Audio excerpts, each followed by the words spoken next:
بسم اللہ الرحمن الرحیم۔ حضرت عبد الرحمن بن عوف رضی اللہ عنہ کا بیان ہے کہ میں جنگ بدر کے روز صف کے اندر تھا کہ اچانک مڑا تو کیا دیکھتا ہوں کہ دائیں بائیں دو نوعمر جوان ہیں۔ گویا ان کی موجودگی سے میں حیران ہو گیا کہ اتنے میں ایک نے اپنے ساتھی سے چھپا کر مجھ سے پوچھا کہ چچا جان مجھے ابو جہل کو دکھا دیجیے۔ میں نے کہا بھتیجے تم اسے کیا کرو گے؟ اس نے کہا مجھے بتایا گیا ہے کہ وہ رسول اللہ صلی اللہ علیہ وسلم کو گالی دیتا ہے۔ اس ذات کی قسم جس کے ہاتھ میں میری جان ہے، اگر میں نے اس کو دیکھ لیا تو میرے وجود اس کے وجود سے الگ نہ ہوگا یہاں تک کہ ہم میں جس کی موت پہلے لکھی ہے وہ مر جائے۔ وہ کہتے ہیں کہ مجھے اس پر تعجب ہوا۔ اتنے میں دوسرے شخص نے مجھے اشارے سے متوجہ کر کے یہی بات کہی۔ ان کا بیان ہے کہ میں نے چند ہی لمحوں بعد دیکھا کہ ابو جہل لوگوں کے درمیان چکر کاٹ رہا ہے۔ میں نے کہا ارے دیکھتے نہیں، یہ رہا تم دونوں کا شکار جس کے بارے میں تم مجھ سے پوچھ رہے تھے۔ ان کا بیان ہے کہ یہ سنتے ہی وہ دونوں اپنی تلواریں لیے جھپٹ پڑے اور اسے مار کر قتل کر دیا۔ پھر پلٹ کر رسول اللہ صلی اللہ علیہ وسلم کے پاس آئے۔ آپ نے فرمایا تم میں سے کس نے اسے قتل کیا؟ دونوں نے کہا میں نے قتل کیا، میں نے قتل کیا۔ آپ نے فرمایا اپنی اپنی تلواریں پونچھ چکے ہو؟ بولے نہیں۔ آپ نے دونوں کی تلواریں دیکھی اور فرمایا تم دونوں نے اسے قتل کیا۔ البتہ ابو جہل کا سامان معاذ بن عمرو بن جموع کو دیا۔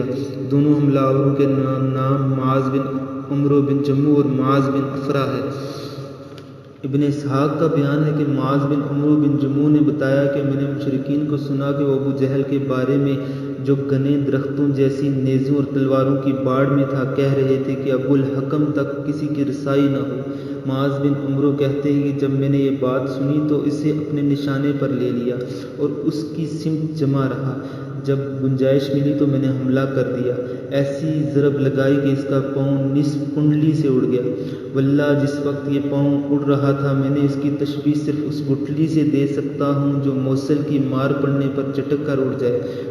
ان کا بیان ہے کہ ادھر میں نے ابو جہل کو مارا، ادھر اس کے بیٹے اکرمہ بن ابو جہل نے میرے کاندھے پر تلوار چلائی جس سے میرا ہاتھ کٹ کر میرے بازو کے چمڑے سے لٹک گیا۔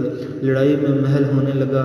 میں اسے اپنے ساتھ گھسیٹتے ہوئے سارا دن لڑا، لیکن جب وہ مجھے اذیت پہنچانے لگا تو میں نے اسے اپنے پاؤں کے نیچے رکھا اور زور سے جھٹکے سے الگ کر دیا۔ اس کے بعد ابو جہل کے پاس معاذ بن افرا پہنچے۔ وہ زخمی تھا۔ انہوں نے اسے ایسی ضرب لگائی کہ وہ وہیں ڈھیر ہو گیا، صرف سانس آتی جاتی رہی۔ اس کے بعد معاذ بن افرا خود بھی لڑتے ہوئے شہید ہو گئے۔ جب معرکہ ختم ہو گیا تو رسول اللہ صلی اللہ علیہ وسلم نے فرمایا کون ہے جو دیکھے کہ ابو جہل کا انجام کیا ہوا؟ اس پر صحابہ کرام اس کی تلاش میں بکھر گئے۔ حضرت عبداللہ بن مسعود رضی اللہ عنہ نے اسے اس حالت میں پایا کہ ابھی سانس آ جا رہی تھی۔ انہوں نے اس کی گردن پر پاؤں رکھا اور سر کاٹنے کے لیے داڑھی پکڑی اور فرمایا او اللہ کے دشمن، اگر اللہ نے تجھے رسوا کیا نا؟ اس نے کہا مجھے کاہے کو رسوا کیا؟ کیا جس شخص کو تم لوگوں نے قتل کیا اس سے بلند پایا کوئی آدمی ہے؟ یا جس کو تم لوگوں نے قتل کیا اس سے اوپر کوئی آدمی ہے؟ پھر بولا کاش مجھے کسانوں کے بجائے کسی اور نے قتل کیا ہوتا۔ اس کے بعد کہنے لگا بتاؤ آج فتح کس کی ہوئی؟ حضرت عبداللہ بن مسعود نے فرمایا اللہ اور اس کے رسول کی۔ اس کے بعد حضرت عبداللہ بن مسعود سے جو اس کی گردن پر پاؤں رکھ چکے تھے کہنے لگا او بکری کے چرواہے، تو بڑی اونچی اور مشکل جگہ چڑھ گیا ہے۔ واضح رہے کہ عبداللہ بن مسعود مکے میں بکریاں چرایا کرتے تھے۔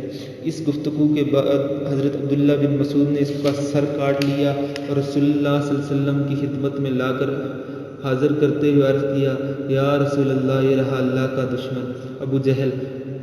آپ نے 3 بار فرمایا واقعی؟ اس خدا کی قسم جس کے سوا کوئی معبود نہیں۔ اس کے بعد فرمایا اللہ اکبر، الحمدللہ الذی صدق وعدہ ونصر عبدہ وہزم الاحزاب وحدہ۔ اللہ اکبر، تمام حمد اللہ کے لیے ہے جس نے اپنا وعدہ سچ کر دکھایا، اپنے بندے کی مدد فرمائی اور تنہا سارے گروہوں کو شکست دی۔